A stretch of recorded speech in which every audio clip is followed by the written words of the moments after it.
Maraming fans na ng Magnolia ang nagsasabi na dapat silang gumawa ng trade at ang balita ngayon, mukhang ang gagawin nga nilang move ay dito kasama itong pinakabagong PBA team, ang Zamboanga Valientes. At ang gagawin daw nitong Magnolia Chicken Templados base dito sa mga lumalabas na mga sabihin nating impormasyon mula sa kanilang kampo ay kakausapin daw nila itong Zamboanga Valientes para makuha itong first round draft pick nila. Para doon sa mga hindi pa nakakaalam, itong Zamboanga Valientes, iyan ang bumili dito sa Terra Firma. So yung draft pick ng Terra Firma ngayon ay nandito sa Zamboanga Valientes. Ibig niyan sabihin, iyan ang magiging number 1 dito sa darating na draft. Plus, yung rights ni Christian Stan Hardinger nandito rin sa Zamboanga.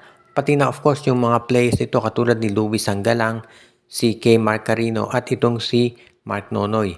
Ang mga nabanggit na yan ay pwedeng makuha nitong Magnolia Chicken Templados at sigurado na magiging maganda yan para dito sa kanilang roster.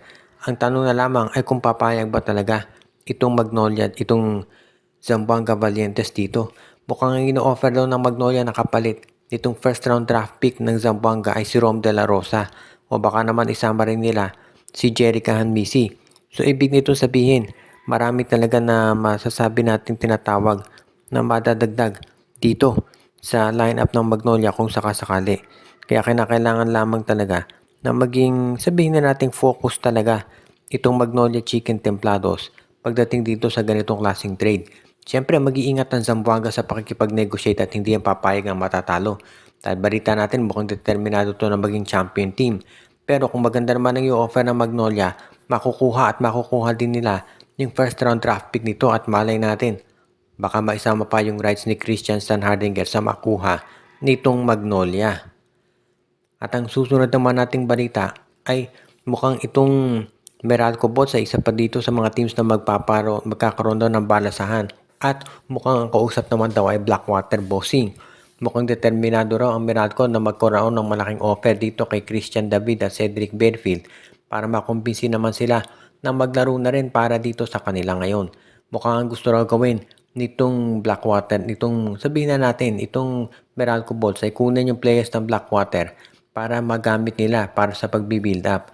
Tandaan natin, defending champion ng Meralco at ang aga nilang nalaglag dito sa Philippine Cup. Kaya syempre hindi masaya ang coaching staff at yung mga players.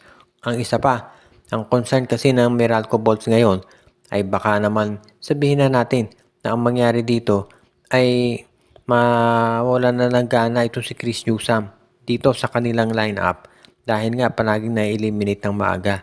At mukhang ang gagawin daw nila ngayon, kukuha ng mga players para magkaroon ng assurance na hindi aalis ito si Chris Newsome dito sa kanilang roster. Kaya nga ngayon, dito natin masasabi talaga na seryoso itong Meralco Bolts dito sa gagawin nilang build-up. Asa na pag-uusapan dito sa mga ganyang sitwasyon ay yung TNT pero ngayon mukhang seryoso na rin daw itong Meralco Bolts dito sa gagawin nila ng mga tinatawag na pagdagdag ng mga players dahil ang ayaw na mangyari ng Meralco ay mawalan sila ng Chris Newsome.